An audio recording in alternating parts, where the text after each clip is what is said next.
அநாதி ஸ்நேகம்,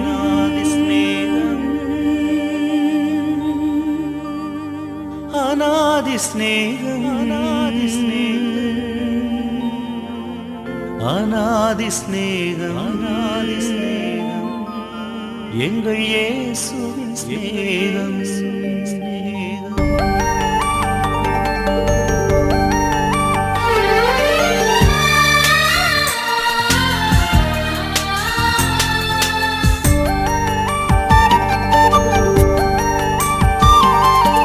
அநாதி ஸ்நேகம், அநாதி ஸ்நேகம், அநாதி ஸ்நேகம், எங்கள் இயேசுவின் ஸ்நேகம். அநாதி ஸ்நேகம், அநாதி ஸ்நேகம், அநாதி ஸ்நேகம், எங்கள் இயேசுவின் ஸ்நேகம். ஆண்டவராகிய இயேசு கிறிஸ்துவின் நாமத்திற்கு மகிமை உண்டாகட்டும். சாம்பல் புதன் அப்படின்னு சொல்லுவாங்க. நேற்றைய தினத்தில், அதாவது 5ஆம் தேதி சாம்பல் புதன், அது துக்கத்துக்கு அடையாளம். அதை குறித்த விவரங்கள் எல்லாம் ஏராளமாய் சொல்லப்பட்டிருக்கிறது. அதைத் தொடர்ந்து ஆண்டவராகிய இயேசு கிறிஸ்து இந்த லெந்து நாட்கள், தபசு நாட்கள்னு சொன்னால், ஆண்டவர் இயேசு இந்த உலகத்தில் 40 நாள் உபவாசம் இருந்த பின்பு சாத்தானாலே சோதிக்கப்பட்ட அந்த காரியங்களை குறித்து குறிப்பிடுவதுண்டு. தேவ பிள்ளைகள் அதை அனுசரிக்கிறார்கள். ஆனால் நாம் இந்த லெந்து நாட்களின் காரியம் என்னவென்று நாம் யோசிக்கிறோம், தியானிக்கிறோம். ஆண்டவர் இயேசு இந்த உலகத்தில் வந்து 33.5 வருடம் ஊழியம் செய்து, அந்த ஊழியத்தின் முடிவில் அவர் அந்த ஊழியம் செய்த நாட்களில் அவர் சிலுவைக்கு போயிட்டு சிலுவையிலே மரித்து தன் ஜீவனை கொடுக்க வேண்டும். அந்த காரியத்தை ஒட்டி அந்த முன்கூட்டி வருகிற அவருடைய விஷயங்களை தான் நாம் இந்த நாட்களாக நாம் அனுசரித்து வருகிறோம்.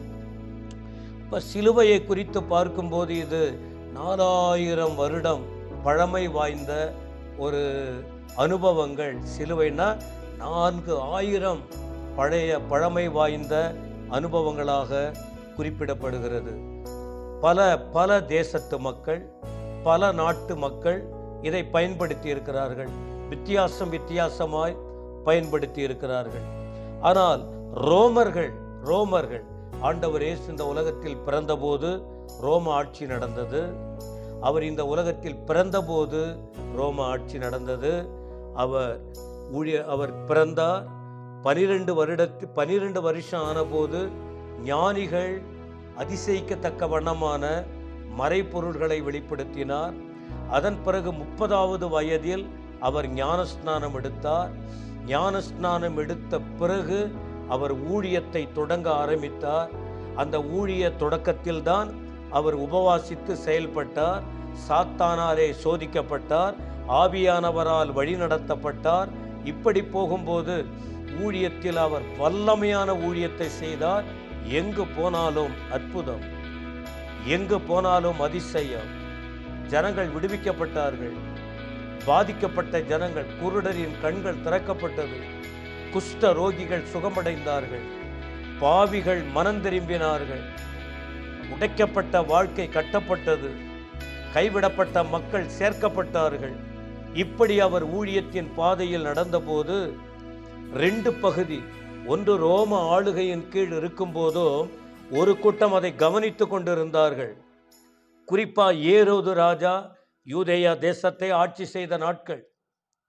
ஆண்டவர் இயேசு கிறிஸ்துவினுடைய ஊழியத்தின், அவனுடைய சிறப்புகள், அவருடைய உபதேசங்கள், அவருடைய வல்லமைகள், அவருடைய செயல்பாடுகளை குறித்து ஆச்சரியப்பட்ட காலங்களும் இருந்தது. மறுபுறம் யூத ஆட்சி, யூத ஜனகரின் சங்கம், யூத அரசாங்கம், அதில் ஆசாரியர்கள், அங்குள்ள சதிசேயர்கள், அங்குள்ள பரிசேயர்கள், அங்குள்ளதான சங்க தலைவர்கள், அவர்கள் எல்லாம் சேர்ந்து இதுவரைக்கும் இல்லாத அளவுக்கு அவர்களின் நம்பிக்கை மேசியா என்ற ஒருவர் வருகிறார், அதற்காக தான் இன்று வரைக்கும் அவங்க காத்திருக்காங்க.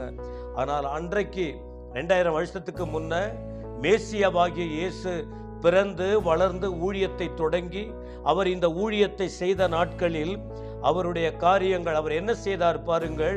சத்தியத்தை அறியாதவர்களை பார்த்து, தவறாய் போனவர்களை பார்த்து, பிரமாணத்தை கைக்கொண்டு பிரமாணத்தை மீறி போனவர்களை பார்த்து, எப்படி யோவான் ஸ்நானன் சொன்னார், விரியன் பாம்பு குட்டிகளே, வரும் கோபத்துக்கு தப்பித்து கொள்ள உங்களுக்கு வகை காட்டியவன் யார் என்பதாக யோவான் ஸ்நானன் சொன்னார். அதே செய்தியை ஆண்டவராகிய இயேசு கூட சொன்னார். வசனங்களை மதிக்காமல் உபதேசங்களை மாற்றி தப்பான காரியங்களை சொல்லி ஜனங்களை பாவத்துக்கு நேராய் நடத்தி தாங்களும் சத்தியத்தில் பிரமாணத்தை கைக்கொள்ளவில்லை, பிறரையும் பிரமாணத்தை கைக்கொள்ள வைக்காமல் தவறாய் நடத்தினவர்களை பார்த்து ஆண்டவரும் அதை போல வார்த்தைகளை சொல்லி அவர்களை எச்சரித்ததை பார்க்கிறோம். அந்த ஒவ்வொரு சந்தர்ப்பத்திலும் அவர்களை ஆண்டவர் குற்றப்படுத்தவில்லை, இயேசு கிறிஸ்துவை குற்றப்படுத்த வந்தார்கள்.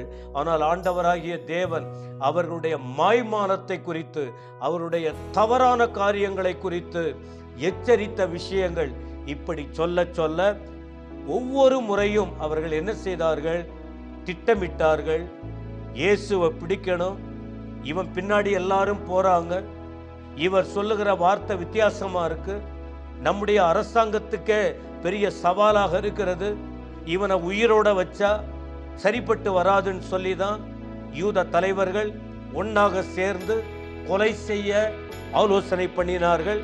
இப்படி கொலை செய்ய ஆலோசனை செய்து திட்டமிட்டு பல நாட்கள் அப்படியே நகர்த்தி கொண்டு வரும்போது முன்குறித்தபடி ஆண்டவர் இயேசு இந்த உலகத்தில் மரிக்க வேண்டும், அடக்கம் பண்ண வேண்டும், உயிரோடு எழும்ப வேண்டும் என்கிற போதனைகளை அவ்வப்போது சீஷர்களுக்கு சொல்லி வந்த வார்த்தைகளை நாம் பார்க்க முடியும். குறிப்பாக மத்தேயு 16:21 மனுஷகுமாரன் இந்த உலகத்திலே வந்து ஊழியம் செய்த நாட்களில் தம் சொந்த ஜனங்கள் பாவிகள் கைகளில் ஒப்பு கொடுக்கப்படுவார், அவர்கள் அவரை சிலுவையில் அடிப்பார்கள், அடக்கம் பண்ணப்படுவார், 3ஆம் நாள் உயிரோடு எழும்புவார்.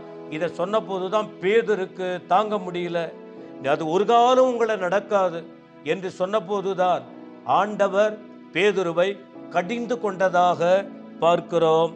பிரியமானவர்களே, அப்ப ஆண்டவர் இயேசு இந்த அவர் சொன்னபடியே ரோம ஆட்சி நடந்தது. யூதர்கள் என்ன செஞ்சாங்க, இயேசுவை பிடிச்சு கொலை செய்யறதுக்கு அவர்கிட்ட ஒப்பு கொடுத்தாங்க. ஏன்னா இவங்க மரண தண்டனை விதிக்கக்கூடிய அதிகாரம் ரோமர்களுக்கு உண்டு. ஏன்னா ரோம ஆட்சி நடந்தது.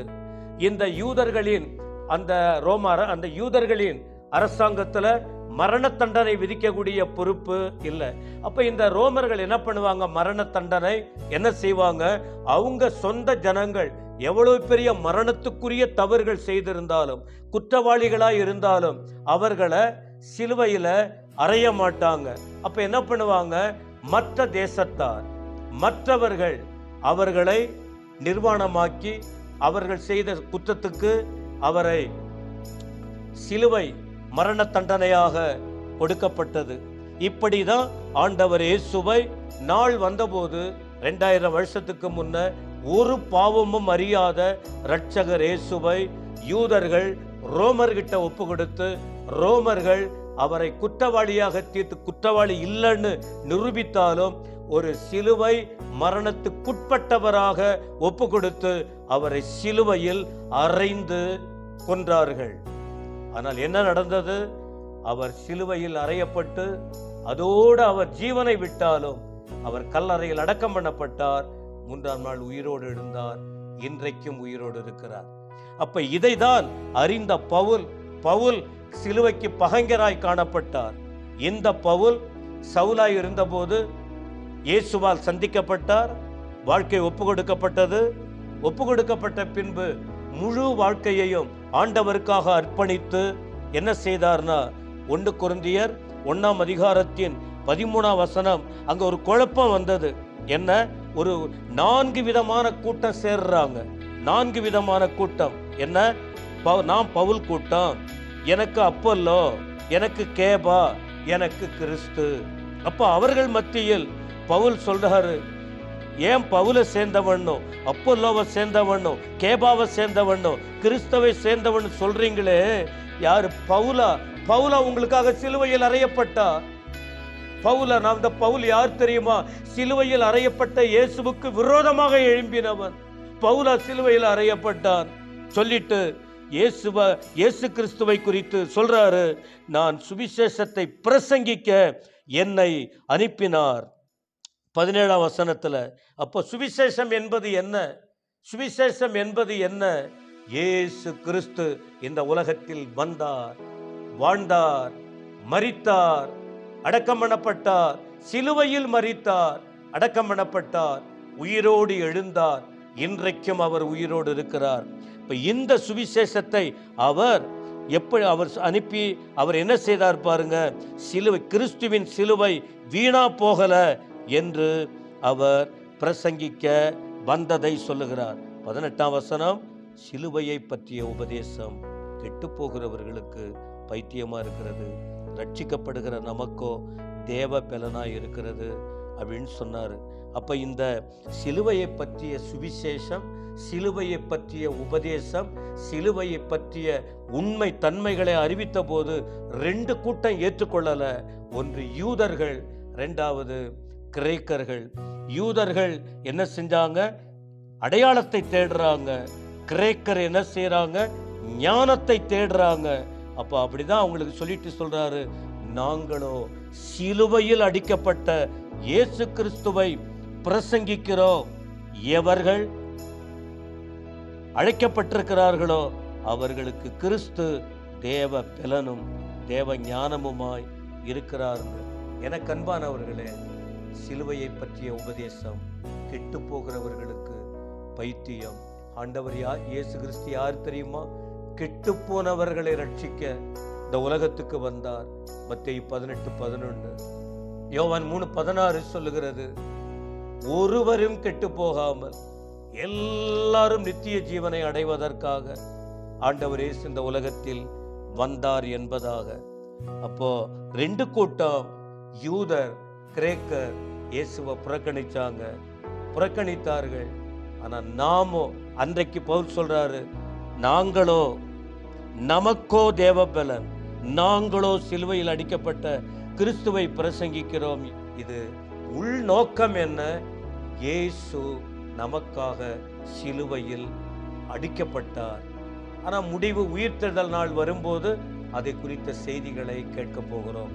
எனவே ஒவ்வொருவரும் ரட்சிக்கப்பட வேண்டும், பாவத்திலிருந்து மனம் திரும்ப வேண்டும், இயேசு கிறிஸ்துவை உள்ளத்தில் சொந்த இரட்சகராய் ஏற்றுக்கொள்ள வேண்டும், அவருடைய பிள்ளைகளாய் மாற வேண்டும், திருச்சபைக்கு வர வேண்டும்.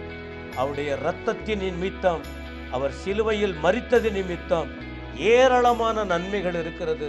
இந்த நன்மைகளை பெற்று வாழ வேண்டும் என்பதினால்தான் இதை போல வசனங்களை தியானிக்கிறோம், உங்களுக்கும் சொல்லுகிறோம். நீங்கள் அந்த ரட்சிப்பின் எல்லைக்குள் வாருங்கள், தேவ ஞானத்தை பெற்றுக்கொள்ளுங்கள், தேவ பலத்தை பெற்றுக்கொள்ளுங்கள். இந்த முறை உங்கள் வாழ்க்கையில் சிலுவையில் மரித்த தெய்வம் உங்கள் வாழ்க்கையில் மகிமையான காரியங்களை செய்யத்தான் போகிறார்.